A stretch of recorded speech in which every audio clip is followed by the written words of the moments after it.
Welcome to the preview section of Unit 8, Learning to Relax. So when someone is nervous, like an athlete or someone who's about to take a test, many people will tell them, just relax. But if you think about it, that's really bad advice. If they could relax, they probably would. Right. And often that advice just backfires and makes them even more nervous than they were, because now they're focused on relaxing and not being able to relax, and it just goes haywire. Backfire. Backfire. So, a good coach to an athlete will tell them to do things like breathing, controlling their breathing, or visualization of what they need to do on the field or in the court.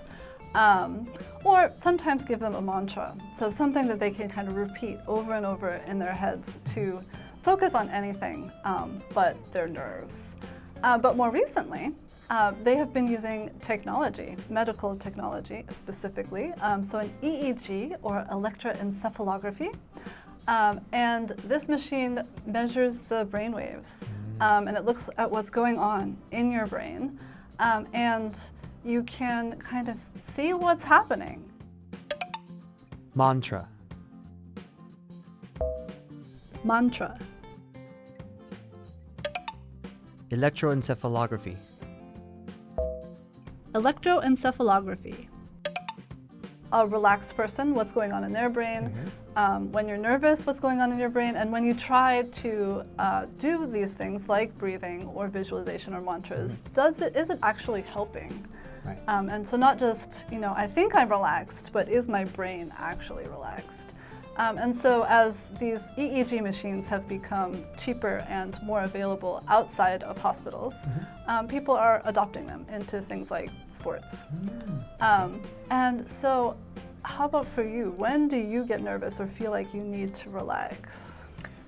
I'm a big runner, and I think the most often that I get the most nervous, where I can feel the tingle, the excitement, I feel my adrenaline start, is before a race. Now, because of the pandemic, there hasn't been as many races, but that excitement and nervousness kicks in minutes before, and you have to calm your heart back down. What do you do? Very good question. I've kind of learned to, for my own self, everyone says breathe. That's a very good thing that I've learned from the past. Breathing, I always shut my eyes. I imagine myself running the event or race. I like to be competitive and enjoy it.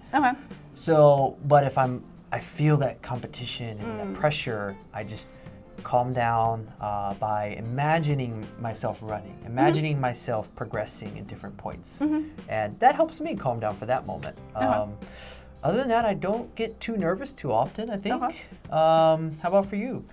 I'm not an athlete, so I don't really get nervous before sports, because I don't play sports. But I used to dance, and I got very nervous before performances. And I guess visualization, so running everything through my head, and not just visualization, like just kind of doing it small, backstage, or marking, as we say. And breathing, and just kind of finding a quiet place to focus on myself, and even just the whole process of preparing. So doing makeup and putting everything on, it's a very meditative kind of thing. So I did find ways to kind of calm my nerves before performances. Yeah, and do you find it easy for you to relax normally? Yeah, I'm a very relaxed person. So when I'm at home, I don't get nervous or stressed too often, and I'm pretty good, especially I'm a good tester. So before tests, I think that some people get really nervous, like their heart starts pounding before things like tests.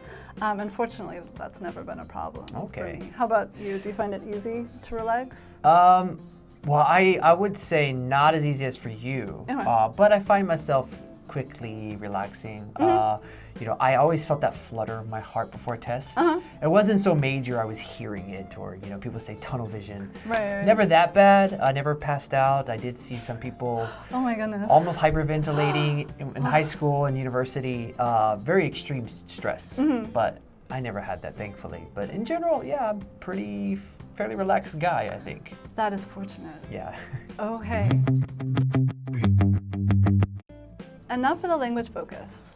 The first point is more often than not. For example, more often than not, it is impossible to find a seat on the subway during rush hour. Very true. And for mine, find plus noun plus adjective. So for my example, many people found Squid Game to be too violent and graphic. Okay, and that's all for the preview of Unit 8, Learning to Relax. We'll see you in the review.